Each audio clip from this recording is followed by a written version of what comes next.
Here we go, man.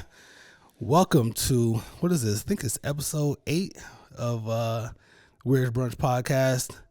My beautiful co-host is not here right now. She is on a wine trip in Lodi, California. She is out there having a great time and learning a lot of stuff. However, we have guest host, my guy, Joey Samp in the building. What's good, homie? You know, it's I'm happy to be here. Yeah. You know, it's just a little different than what we normally do. Yeah.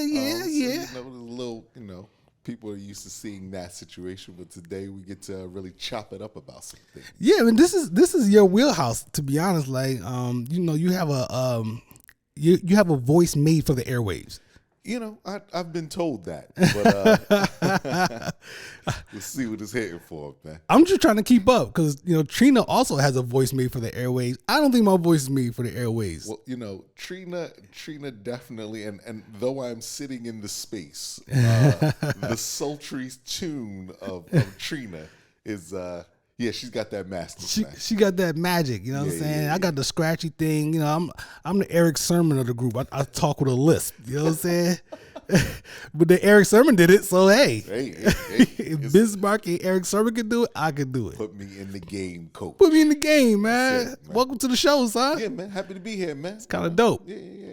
We here to talk some business, but let's just address. Let's sip on something. I make some Negronis real quick. Some Negronis, man. Cheers, man. To life. Going silent on the airways, but we got to sip a little something. That is fantastic. It's not bad. It's fantastic. How, man, I do a Negroni.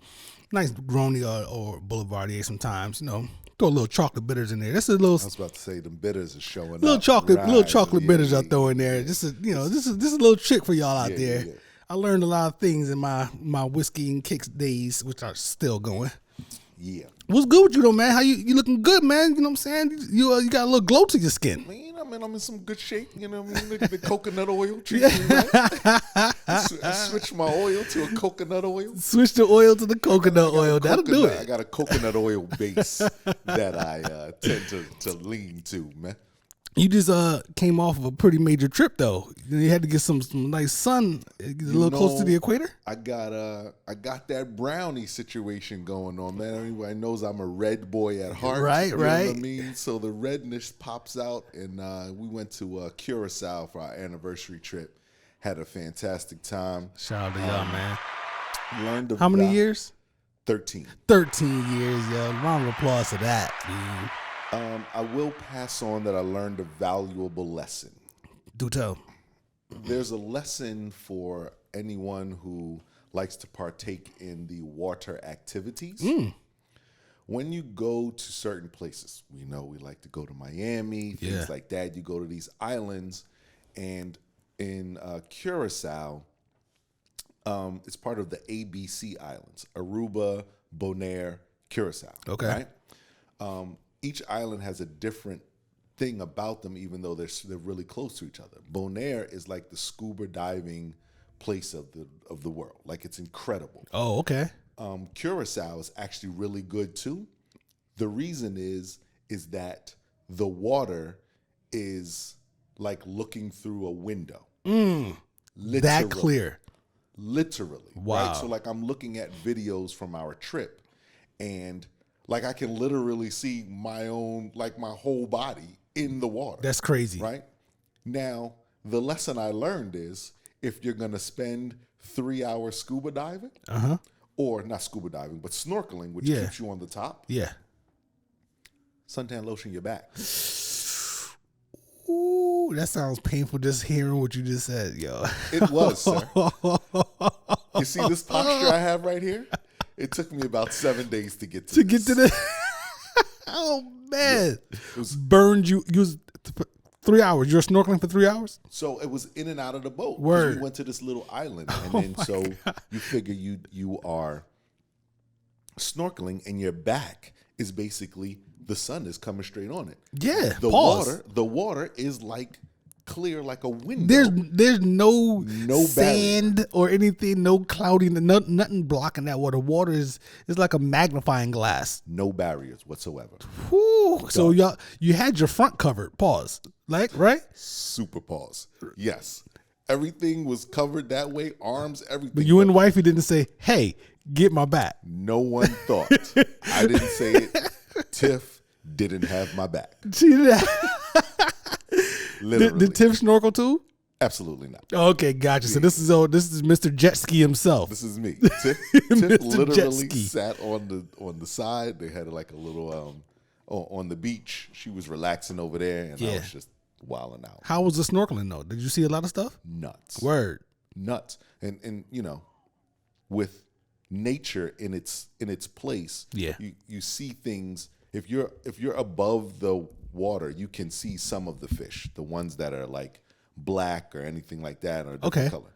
Once you get underneath the water, and I'll show you afterwards, once you get underneath the water, you realize there were way more fish, but you just couldn't see them because that silver color blends in with the sun and all that stuff. And as soon as you go underneath the water, there's like a whole world down there. It's but nuts. on top, How far? So I've never done snorkeling. You know how I am with water. I don't swim, y'all. I never learned how to swim.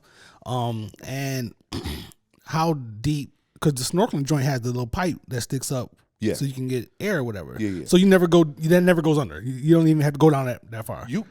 Some people are good enough at snorkeling where you can go underneath and you just make sure you blow out. Right. The second you inhale your shit out. But otherwise, for the better most, you kind of stay at the top of the water. Now I went under. You just, like I said, you got to remember to only blow out and kind of breathe through your nose. So you're swimming though. Yeah. Okay, got you. See, all right, there. Yeah. So, but I'll say this. It's what, you can't drown? Is that what you're about to sit here and tell me, son? Were we back in Miami again? For the record, we won't even. For the record, I tried to get this guy on a jet ski by telling him that it was impossible for him to fall off. So we're in Miami one time, one of the many times that we went to Miami back in the day, and he's like, "Yo, let's do the jet ski thing," and I'm like, "No," and he's like, "Yo, you can't fall off," and I'm like, "My G, I like science. I liked science when I was in school. I know about physics. How are you telling me that I can't fall off?" I was trying everything. I can get a cramp in my hand. My hand can just let go without me doing it, and I'm in the water. All types of things that happen. Yeah, we put each other in so much danger, son. That's what your 20s are for. That's what our entire lives. Dad had me out there on boats. Neither one of us could swim. We're in the middle of the water fishing in a tiny ass boat. Man, come on. That's fantastic. You thought I was gonna fall for that? No. So, but what were you about to say? What were you about to say to humor me about the snorkeling thing? Oh, the snorkeling thing. It's like I said. It's one of those things where you basically have to remind yourself not to breathe in at all through your mouth.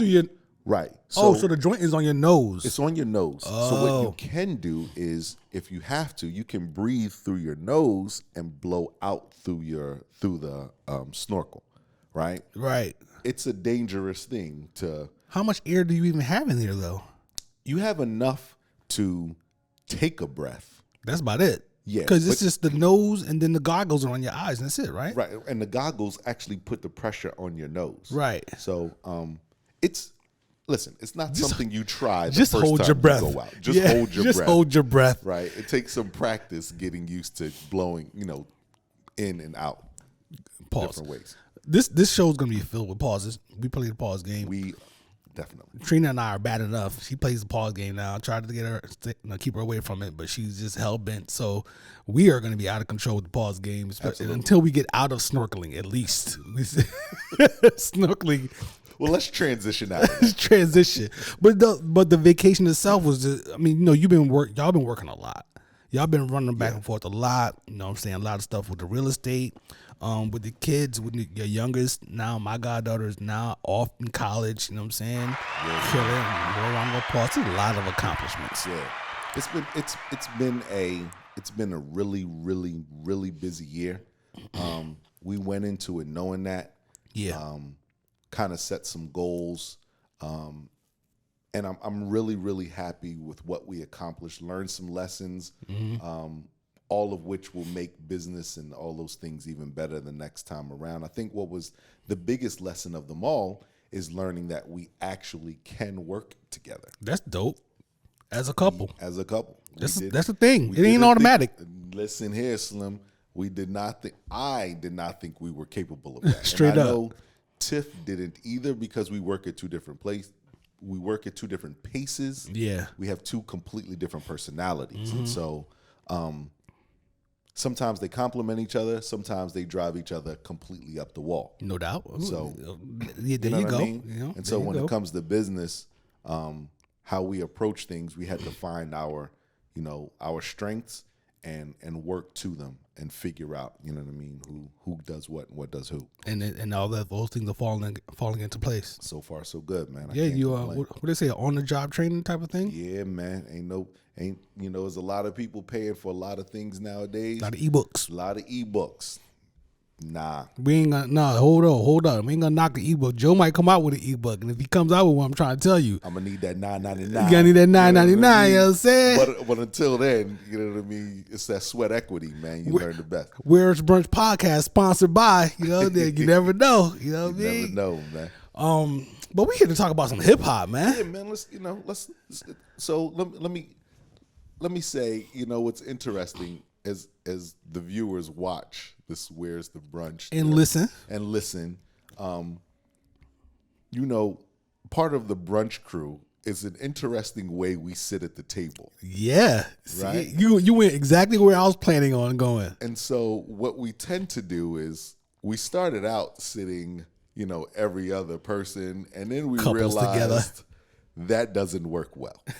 No. Because you end up talking over, let's say this yellow pillow is Trina, Eddie and I are having, Brocky and I are having a conversation, Trina and Tiff, Anthony, like everybody, Donnie, there's all types of conversations. Yep. So now we've drawn the DMZ, and the gentleman will be on one end, the ladies on the other, and then we will, if we have cross conversation, they just come as groups. Yeah, and what's funny is that we still lying to ourselves when we first get there. Cause we always start off in that original configuration, and then move. After we're done eating, you know what I mean? Then we move because it's time to get down to what we're here to talk about. Right. So when I said let's talk some hip hop on here, you were like, well, is that something that we talk about at brunch? And that's exactly what I thought about. Hell yeah, we do. Yeah. Once we split up. But you're right, and I definitely agree with that. We were just, for me, it was like, well, what about hip hop do we talk about? Because again, Where's Brunch? You have a plethora of conversations, all in that. Well, we always bust our 2-hour time period. Yeah, rap is out of control, son. There's always something to talk about. Rap is out of control. Rap is out of control. What's on your mind? You have any topics? I did have one, but so. One of my topics, excuse me, is, there's been a lot in the media here in the last week or so with a specific rapper and his intersection with culture and civil rights and social justice and all of those things. And so my question and my topic was really about the responsibility, or is there a real responsibility on quote unquote rappers and their role in social justice, going serious, civil rights? Okay, yeah, we ain't laughing yet. We're gonna laugh later. Yeah. Is there like a responsibility? Is there? And if there is, what does it look like? And who's responsible for it? And we're talking about social justice and just social justice in general, right? All things, because this individual is... You want to say who? Kanye. Yeah, okay. Yeah. Oh, okay. Right? I didn't even know who you was talking about. Yeah, I'm saying, so Kanye is a cultural icon. Yeah. Right? And I say cultural because his talent spans music, it spans fashion, it spans art, it spans... a lot of those things. I mean, and so with a platform and what he says and or does, it's across the board. It reaches more people than, let's say, a rapper from Dallas. What's it? Yella Beezy. I'm just throwing a person name out there, Right. who's a notable rapper from a city. Right. Right. And so there's been a lot of talk about if Kanye's words and the things that he said over the last week or two, if they are detrimental to the culture or to black people overall. And so I'm simply saying, who gets to speak for the culture? So that's an interesting. It's a lot of interesting things that you said in there. So I think let me start from the last one. Who gets to speak for the culture? Whoever's participating in the culture can speak to the culture. Okay. No one can speak for us. All right. No one. You know what I'm saying? Because we are not. What do they say? A monolith. We are not monolithic. You know what I'm saying? So we all have. You might believe one thing and I'll believe another. You know what I'm saying? We don't all have one way of thinking and one way of moving. So the first responsibility of an artist is to be true to themselves. Okay. All right. Right? I like it. Yeah. Be true to yourself first, right? So let me know who you are so I know what you're doing. Meaning, if I know who you are, Rick Ross, if I knew who Rick Ross was a long time ago, then I wouldn't have hated him for all those years. Okay. Because of what he was perpetrating, the message he was putting across in his interviews. Right. Music, cool, man. Talk all the gangster shit you want. I'm cool with that. I love it. You know what I mean? But when you talk and you're telling me you're trying to tell me who you are, and you're telling me that you're this gangster, and I don't believe you. Then I know you're not telling the truth. You know what I mean? But one of the things that we've learned is that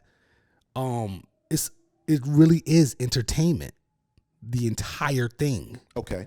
So if we accept that portions of hip hop or rap or the most notable individual, anybody in rap is entertainment, then who and when gets to speak to, not gets to speak, because everybody can speak, right? That's their job.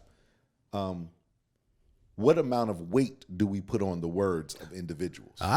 That's based on their merit, right? Okay. So show me who you are, right? Okay. And that's through words and actions, Right. right? So, and then that tells me how much weight I should put on what you're saying. Okay.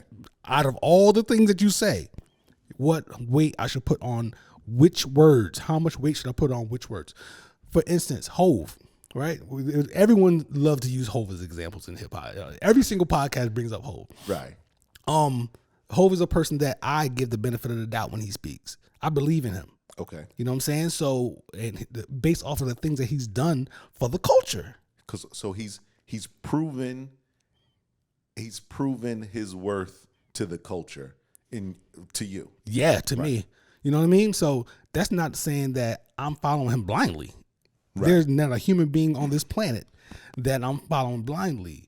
But so that's how I'm with him. Let's talk about, if we want to get to Kanye or any other artist for that matter.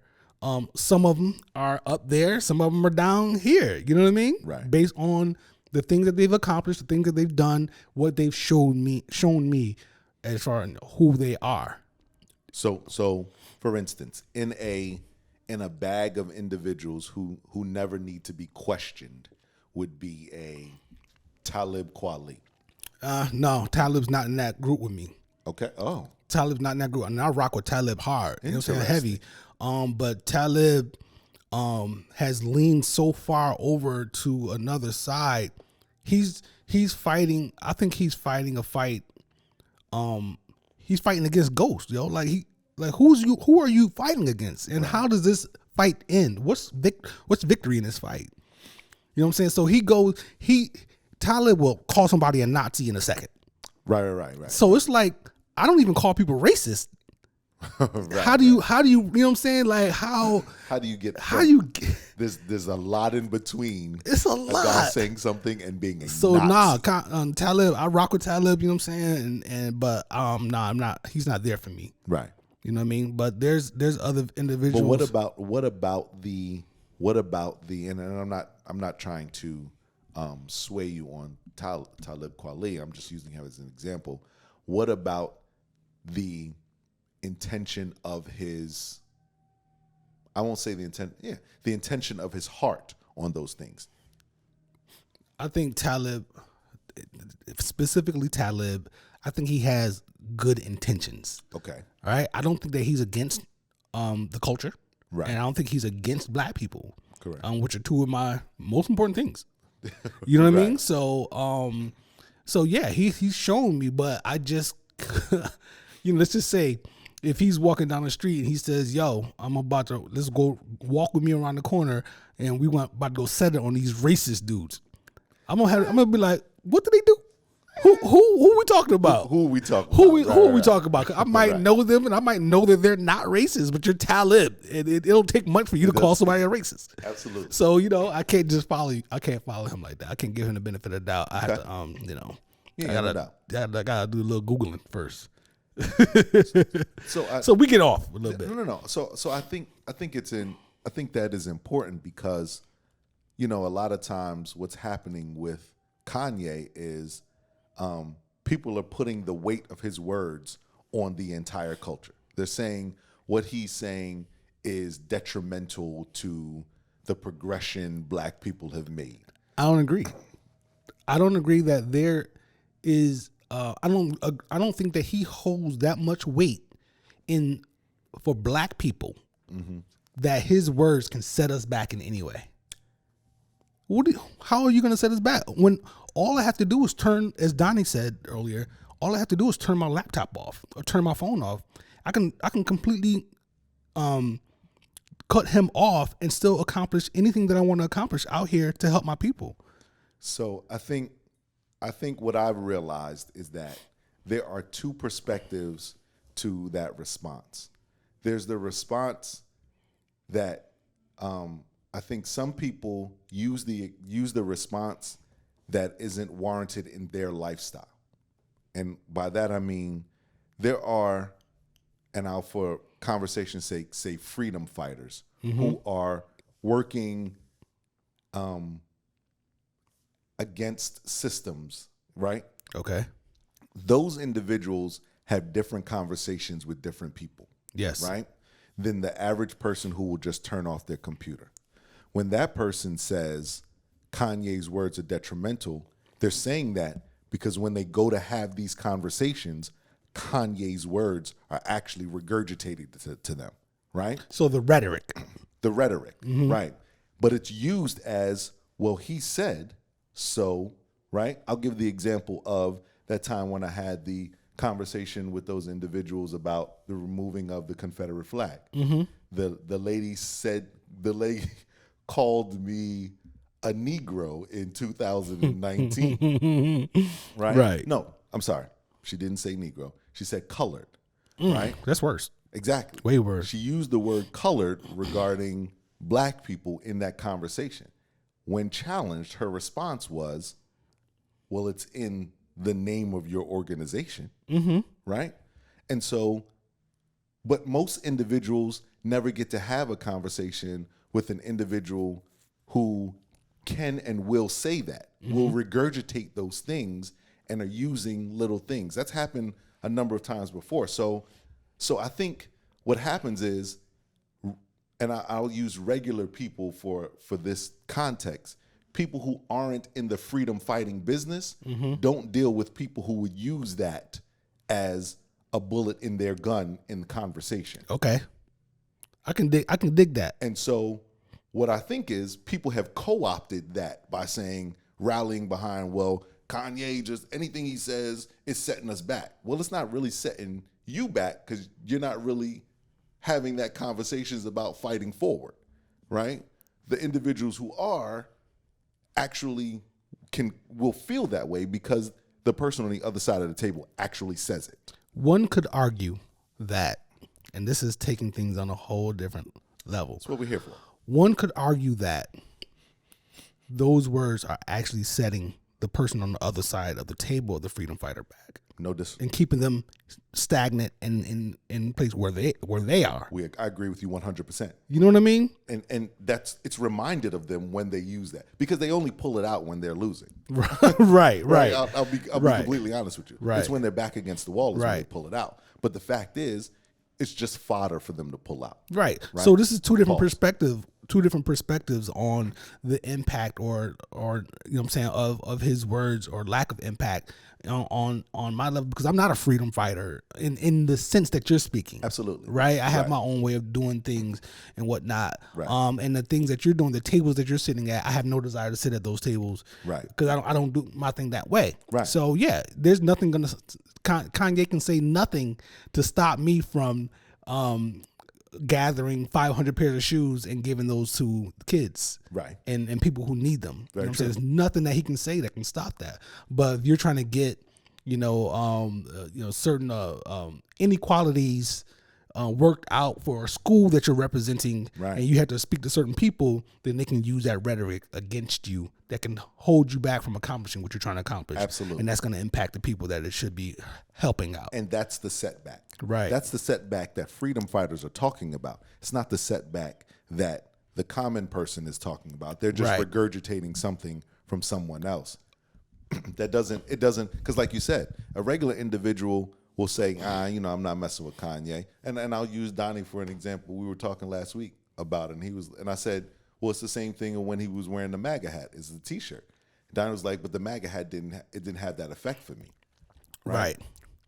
Whereas I am sitting at tables and people show up with the MAGA hat on purpose, so that way they know where I stand, where they stand, and they're letting me know this is my tone coming in. Mm-hmm. You see what I'm saying? Yep. So when he wears the White Lives Matter T-shirt, I say, well, it's the same. I feel the same way I felt about the MAGA hat. It hits different because of the experience that I have with individuals who are using that thing as a badge. Yeah, the Kanye thing is a very it's what we're talking about. Even outside of Kanye, it'll never go away. It won't.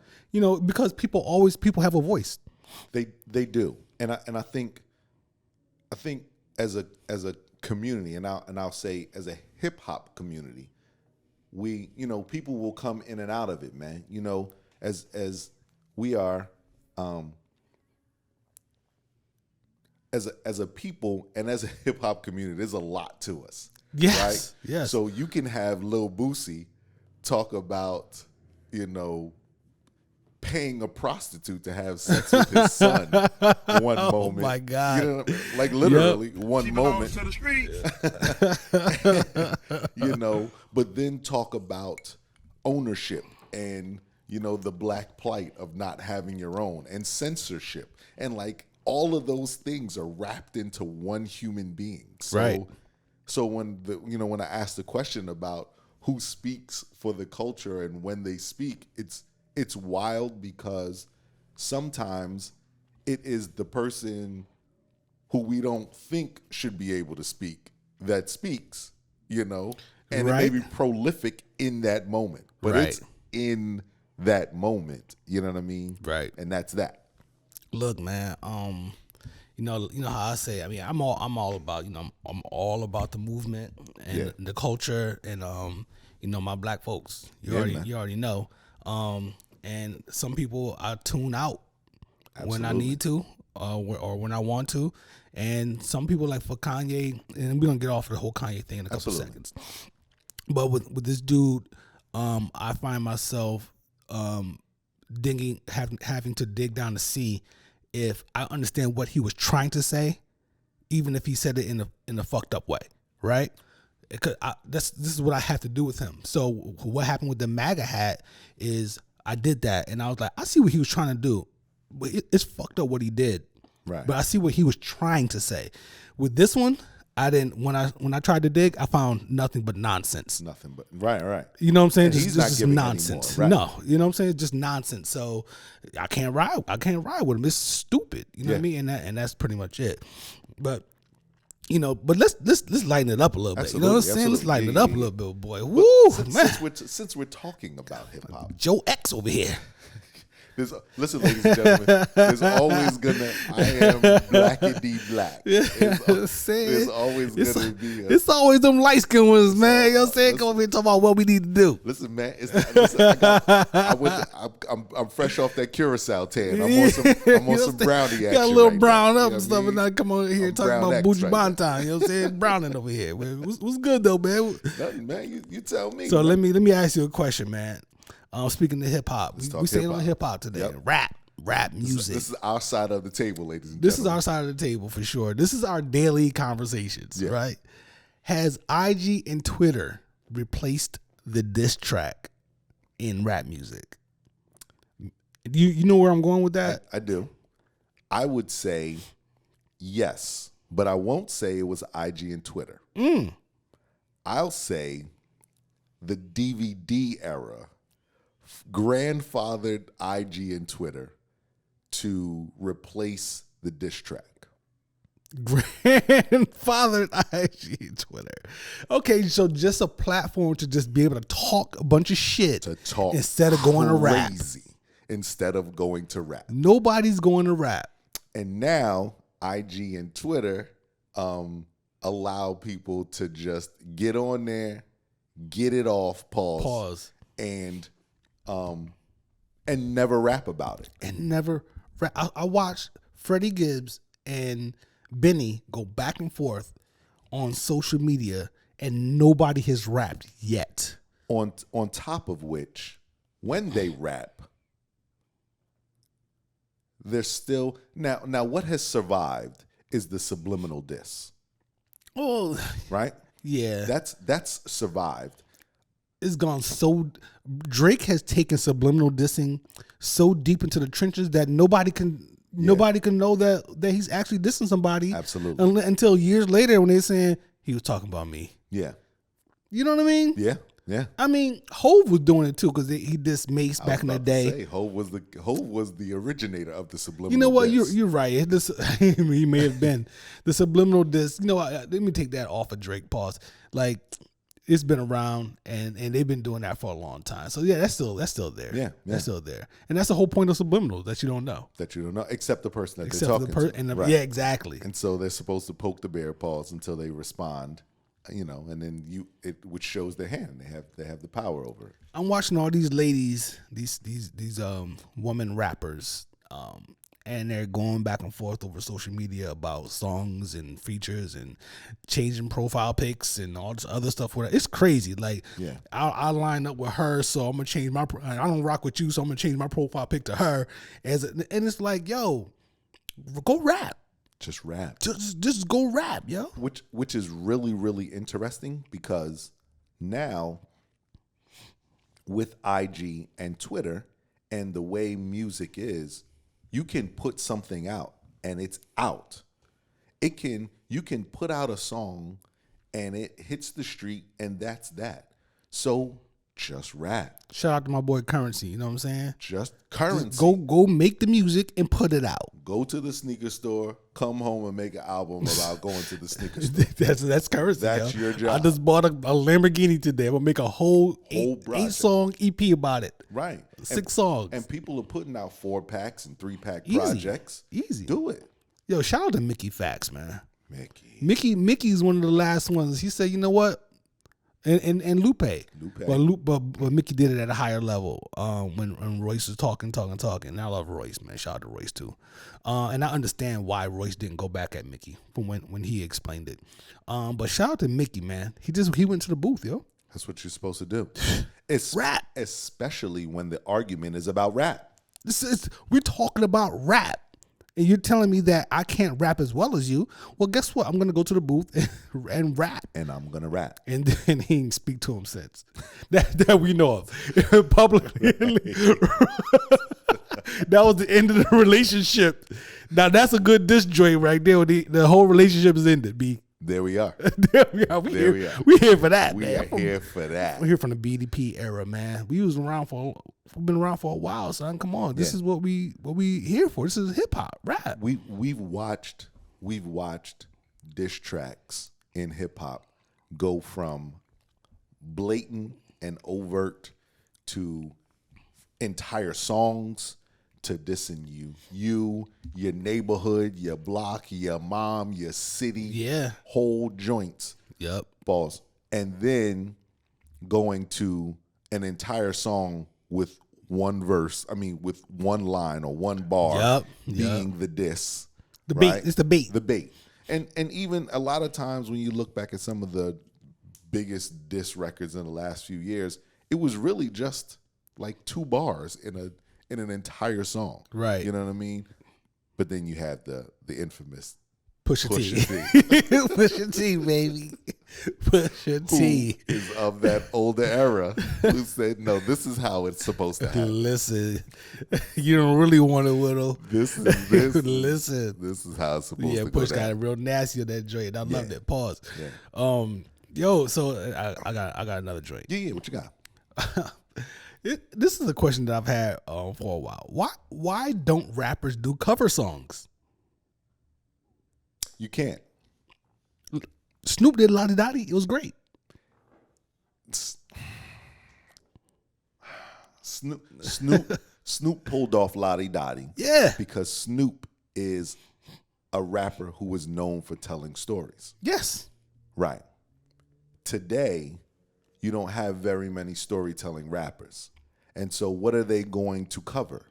The best cover options you have now are the tone of a hook, the beat, or remaking that and then switching it. But when you say cover, what do you mean? You're talking about now. I'm talking about for the life of hip hop, doing cover songs has never been a regular thing. And now that we are at this stage, we've been at this stage where BDP can get covered. Like we got the artists from back in the day, LL. Like somebody can redo I'm That Type of Guy. Okay. So what I need from you is the explanation of when you say cover, do you literally, because a cover means you are rapping the entire song as is. Well, in hip hop, let's say hip hop can redefine the cover because Snoop didn't do every word verbatim of Slick Rick. He switched some things around. But that's a cover at the end of the day. You know what I'm saying? Okay. He paid homage. We looked at that as not him.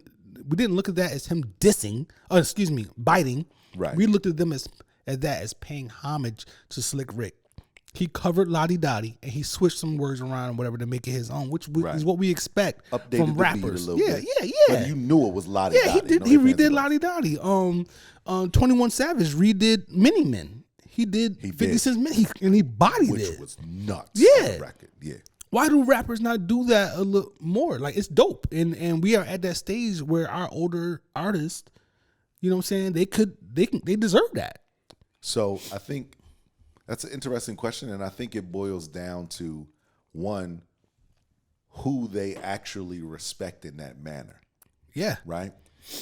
How far back they respect certain things and what songs they would choose to do. On top of which, I think a lot of times, hip-hop is a fickle sport, man. Competitive. It's a competitive sport, man. And if there's even a inkling of biting, pause, or a lack of originality, which is also very funny for how many people don't actually write their own raps.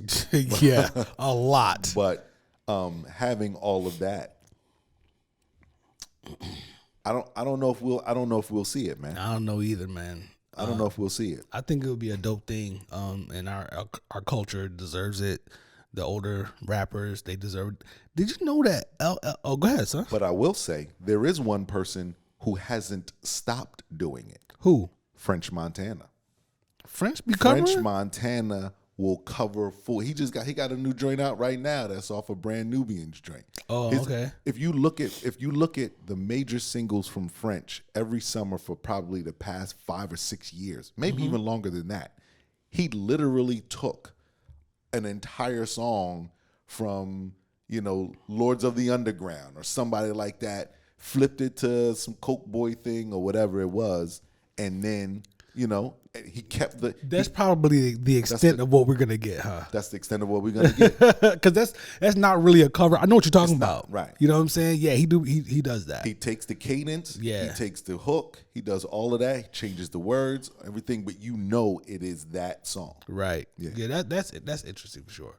And I like French. His last project was pretty hard too. Yeah, the joint he just came out with is crazy. Yeah, I gotta check that out, man. It's crazy.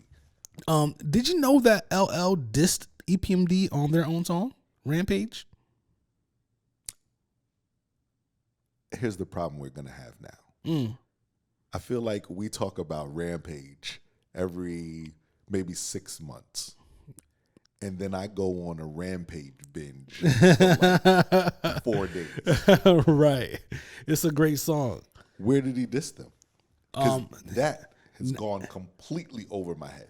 Yeah. So I watched a video with PMD a couple weeks ago. Yeah. And he was talking about how that song came about. Okay. And to make a long story short, LL did another verse for that.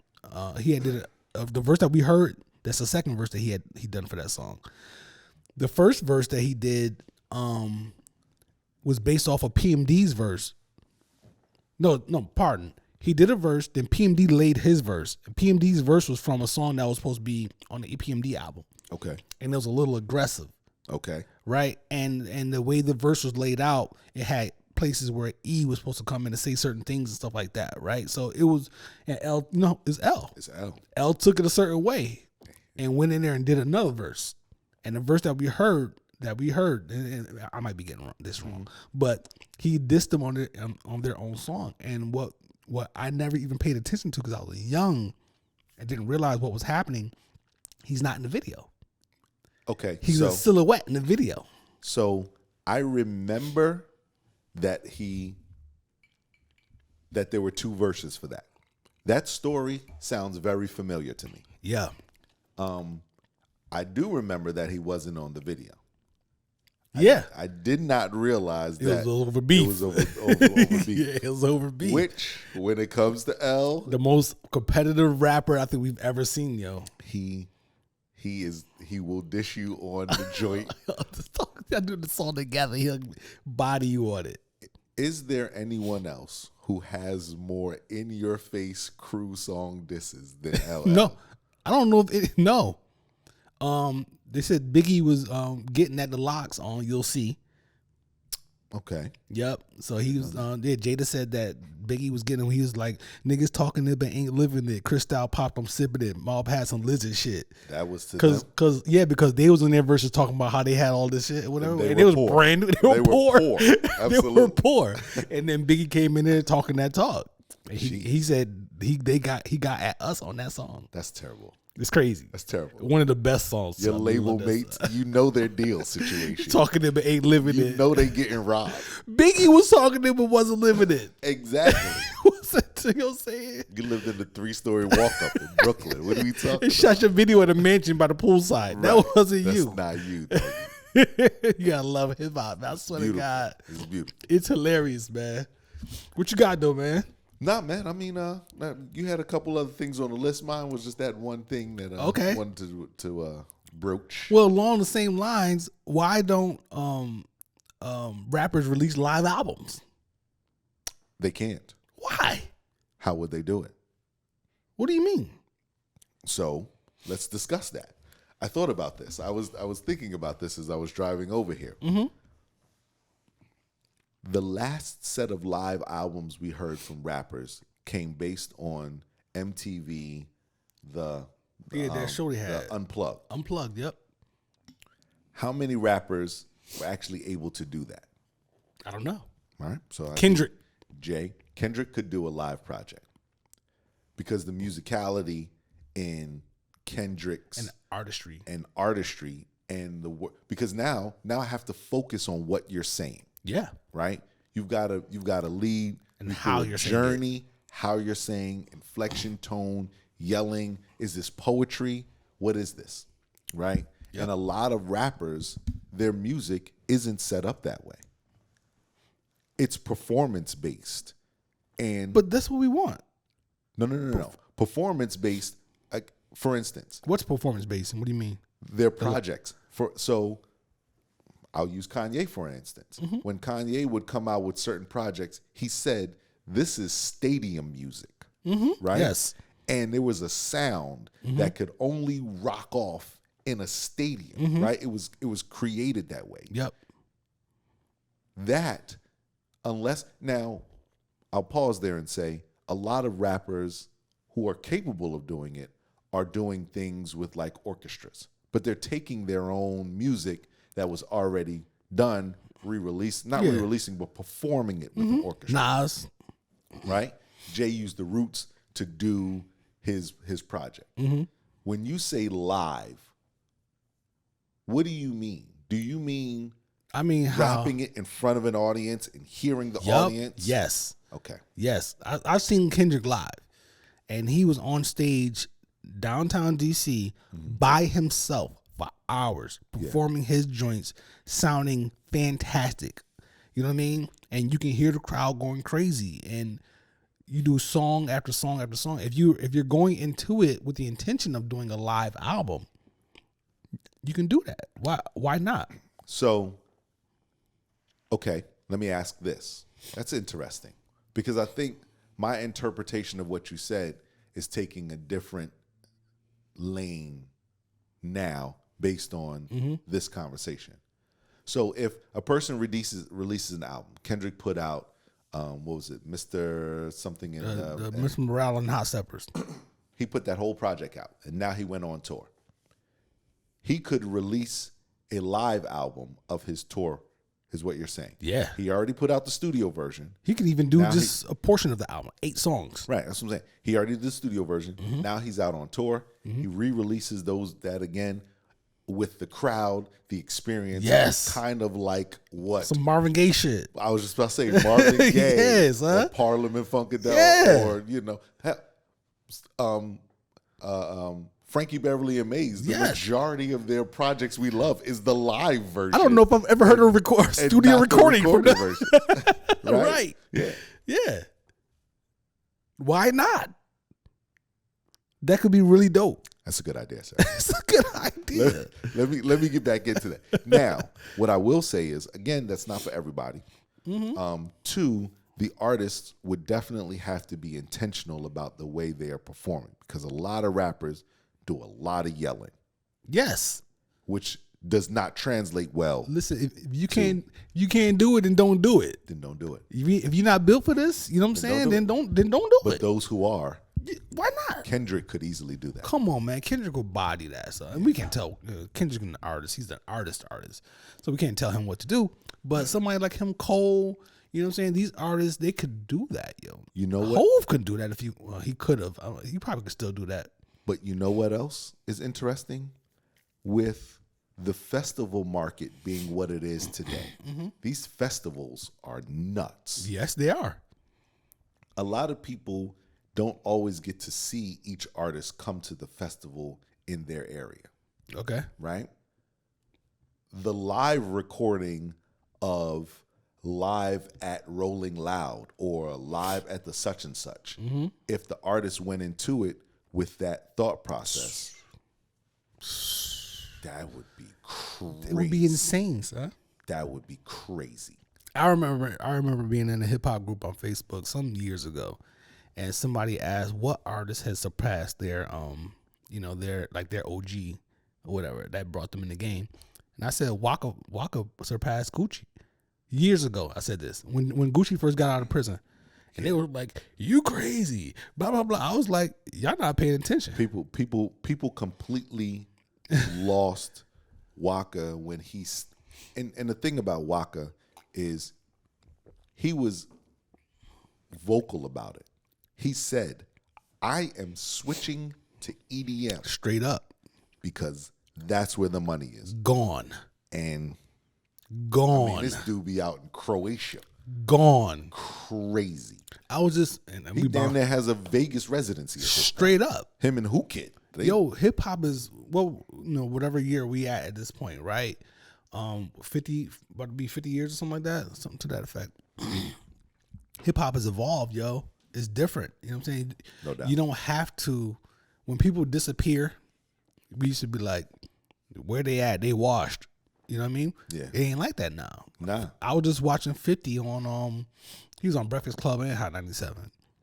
And he's like, yo, I'm in Croatia. I don't know if he said Croatia, but he's over there. Yeah. He was like, yo, I don't need to make. They was asking him, does he still have the desire to make like a multi-platinum album? He was like, I don't have to make a new album. Like, Yeah. and he was like, we're at this point, we're approaching the Prince level. Yeah. He was like, when I go over there, I don't see anybody that looks like me. And anybody. And they don't even speak English. And they know except every for word. Every word of, yeah. You know what I'm saying? They over there killing it. So you got somebody like Uncle Murda who has found a career in hip hop and rap music touring with 50. Yeah. Why do I need to make an album to show y'all how great of a lyricist I am when I'm making millions of dollars? All I got to do is do my little 4 or 5 songs with him in Soviet Union tomorrow. I'll be many minutes in all day. Yeah. Shoot, man, please. Yo, it's different now. Yeah. You know what I mean? So it ain't just because nobody's making money off of rap albums. No. You know what I mean? No, that's not where the money is. Who cares? Like, you streaming, they talking about you and platinum. How do we even know what platinum is now? Who even knows? So it's different ways to get to it. And man, we can sit on this pod for like 3-4 hours, B. We absolutely can. Me and Trina ain't done a 2-hour pod. I ain't gonna try to piss my lady off. I just got married, son. I don't want no problems. I just got married. With the lady of the pod. You know what I'm saying? If you sit up here for 2 hours, I'm already using her microphone. Pause. Not the headphones, at least. At least not the headphones. The rose goldies wasn't going to work off. That wasn't going to ring off over it. Even though I do have some rose golds Air Force Ones. I should have done that. That would have rocked off with the joint. That would have been crazy. You know what I'm saying? As a matter of fact, I got cheated out of it. I got cheated out of making a statement. I was like, let me go buy some more headphones. I can't have nobody coming here using my lady's headphones, man. That's not right. It's not right. You know what I mean? But I kind of still do want to talk about and this is going to take us to about 1.5 hours probably, but cool. I kind of still do want to talk about the top rap albums of 2022. Let's get to it. You want to talk about that? Let's get to it. Yeah. So we talking about top rap albums of 2022. I have a list here. Mm-hmm. How you want to do this? You want me to just run down my list, start talking? We're gonna have some of the same joints. Absolutely. Right? So let's see what you got, because I'm sure I have a couple on there. I'm gonna go with the albums that I think that you don't have on your list. Okay. First, so I'm gonna go with Black Star. I do not. Yep. Have you even heard it? I heard some of it. I didn't listen to all of it. Because they have it on that platform. Yeah, you had to go out and find it. It was a lot of work to do that. And ladies and gentlemen, I am Analog Joe. Yeah, I'm not gonna talk about how I got the album, but I got it. Yeah. All right. I got that on the list. Vince Staples, Ramona Park, Broke My Heart. Haven't even heard it. Incredible album. Got no idea about it. I dare you to listen to it on the way home or wherever. Nope. Great album. That is not true. You know. Let me pause this conversation by saying, when it comes to doing albums of the year, you always forget things because the year is so long when it comes to music. And our attention spans are so short. So short. I remember listening to that project based on your reaction right now. Word. Because that reaction, you were like, you have to go listen to this. Incredible album. And I remember listening to it, and it was very, very dope. And people don't talk about it enough. Vince Staples, yo. If you so happen to be watching this, yo, shout out to you, son. I love that album. So now we're gonna get into the joint that you probably have on your list. Freddie Gibbs, Soul Separately. Easily. I mean, incredible project. I've been a Freddie Gibbs guy for a long time. Incredible project, dude. Oh man, he got Alchemist on there. He got Madlib on there. He got, I'm just mentioning them because they got whole albums together. Right. Great project. Jid, The Forever Story. Top of the list for me. Incredible albums. Top of the list. The storytelling in this project, beautiful, is second to none. Forget about it. The insight, and this is for people. There's a song on there that I love. He tells an entire story about his family fighting. Crack sandwich. It's called Crack Sandwich. The story about how his entire family got into a fight. His sisters, what they did, how they dragged the girl out the bathroom. True story too. It's a true. That's what I'm getting. It was a true story because on the album he raps about it and then so wonderfully places the conversation with him and the siblings. Yep. After the song goes off, so you can hear them discuss it. I just watched him talk about that on Breakfast Club. Word. Yeah, and I got a bone to pick with him about it. Oh, let's go. In the song, he raps it. The way he raps it, he said it was 10 against 23. That would tell you what? That it was 10 of them against 23 people. Against 23. In Breakfast Club, it was actually 23 of them. Against 10 people? Yeah. Oh, they slaughtered somebody. Yeah. They slaughtered them. His I don't know if it's his boy or his brother or somebody was like an NFL football player and they was out with a bunch of NFL football player dudes. Oh my God. And his sister got into the scuffle thing and then they went and, you know what I'm saying, started bodying these dudes. At the bathroom. Yeah. All they did was walk out the bathroom. I mean, they right out of the bathroom. Yeah. Then they busted out through the, you know, out through the front of the club or whatever and spilled over into the street. But I'm just saying in terms of how the fight started. In the bathroom. In the bathroom. Just because she looked. He got a video for it. Word. I just watched it earlier today. I got it. I love that. That project was incredible. Incredible project. I'm a big JIT fan already, and you are too. Absolutely. Joey Badass, 2000. Yeah. I can't even. What are we talking about? Put it into words. Beautiful album. I can't put it into words because Joey Badass's project is a feeling. Yeah. It's a feeling. It's a feeling of an era. Like, yeah. But it's not dated at all. Not at all. He's great. He does a fantastic job. His last album was great. Absolutely. This one's even better. Absolutely. Great. I'm not sure if you had this one or not, but Kendrick Lamar, Mr. Morale and the Big Steppers. There's no possible way to have any list of 2022 and not have that. Straight up. Favorite song on the project? The joint where he was talking about his aunt. My auntie's a man now. My auntie's a man now. It's tiresome. Woo, woo. It's that level of, and again, you know, I think it's worth mentioning for me. My admiration of rappers and projects have to have one simple component. It has to do something that I am incapable of doing. Yes. Some type of skill. Display a skill. You have to display a skill that I am incapable of displaying. You know what's funny about that?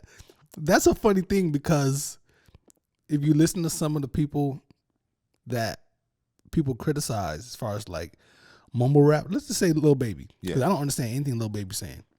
I can't do what he's doing. I can't do what he's doing. So you got that going at least. Yeah. I cannot do what he's doing. Yeah. Like the rhythms that they Future, the rhythms and the melodies, the way I can't do that. Yeah. At all. We're going to talk about Future in a second. Okay, let's do it. I'm sure he's on his verse on on what? His verse on the is that Pusha T project? Well, I'm not sure. Future's not on Pusha's project. I don't have Pusha T's album on this list either. Yeah, I don't have that as a top album of the year. Well, this let's finish this real quick and then get to it. Let's go. I got Conway, God Don't Make Mistakes on there. I don't have that on my list. There you go. Yeah, and then I have Rock Marciano, The Elephant Man's Bones. Not on my list. Oh my God. We're 1 for 1 here. Oh, that's 2 of mine is not. Are you serious, yo? You don't have the Rock Marciano shit on your list? I don't have it on the list. Oh my God. All right, man. Should we just wrap this up? Just have the rest of this conversation off the air. What is going on? So we can deal with me first. I don't have Pusha T's album on the list. I think I had to make my own version of it. I had to make my own version of his album. Yeah. Some stuff that I felt shouldn't have been on there. Mm-hmm. Well, if I gotta make another version, I get it. It doesn't make the list. Well, you know that doesn't mean that, because I made other versions of people's albums for other reasons. I was about to say the reasons why you've made other reasons versions, why, because you are the king of that. I will make another version of your album. There will be a 14th and a 15th song. I got another version of Freddie Gibbs' album. I got the Jadakiss on there. Right. And I got the other the Rabbit song that on there that he got the video for. Like, right. Why weren't those bonus songs on the project? They should have been on the project. Jadakiss joint was crazy. The Jadakiss joint was hard. Crazy. Why is that not on the project? But anyway, Push's album, I took stuff off. Okay. I get it. Yeah. I completely understand that. I thought the album was good, but it had a very short shelf life for me.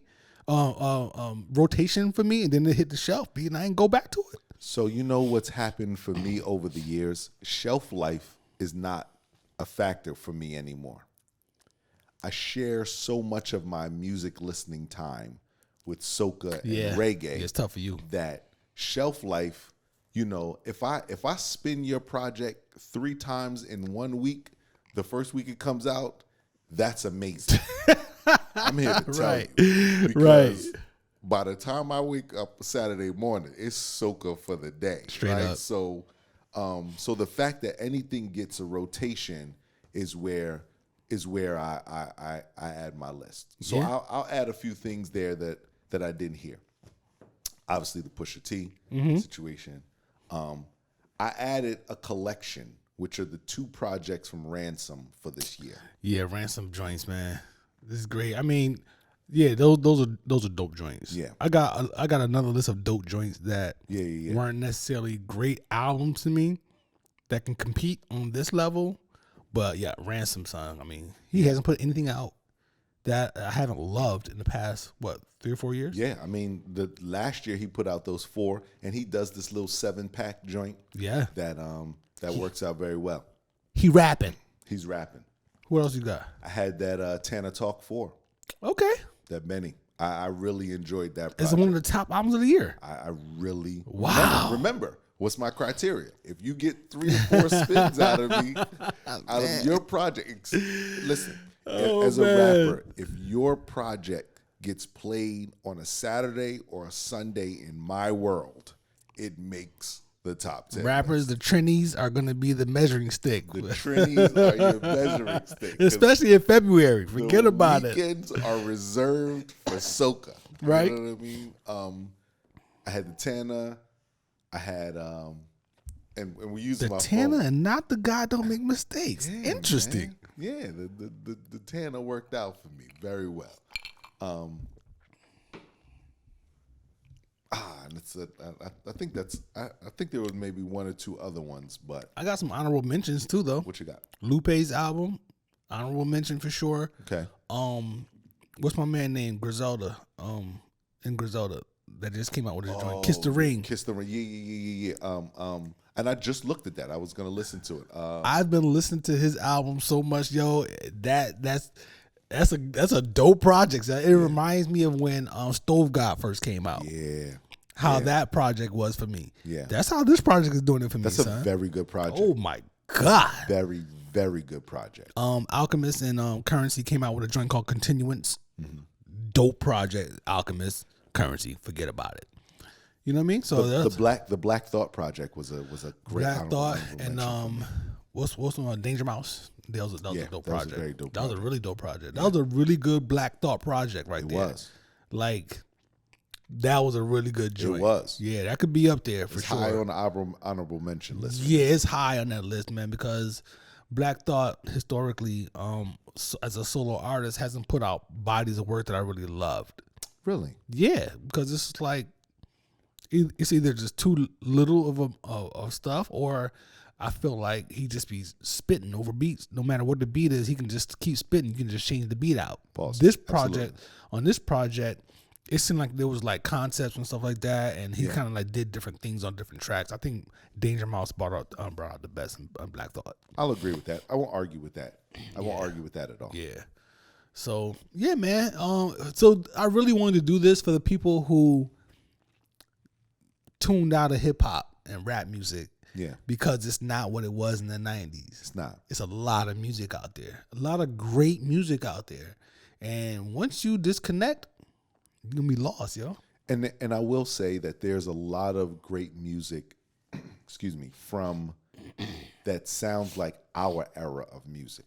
And I say our era, we're 46, 47 years old, right? So, I'm not gonna be listening to no Little Baby or anything like that. Now, if something comes on and it catches my ear, that's cool. Yeah. But you can't go through anything. You can't go through my title and find any of those. Nah. But for those who think like we think and listen to music that we listen to, there's a lot of it coming out all the time. All the time, yo. Quality projects. Yep. Pusha T for me will always be on my list anytime he brings a project out, because it's just it whether it's nostalgic, some of the things he says, the way he says it, it just I love Push. And to bring this full circle to your point earlier, Push always gets my benefit of the doubt. There you go. Move them bricks, baby.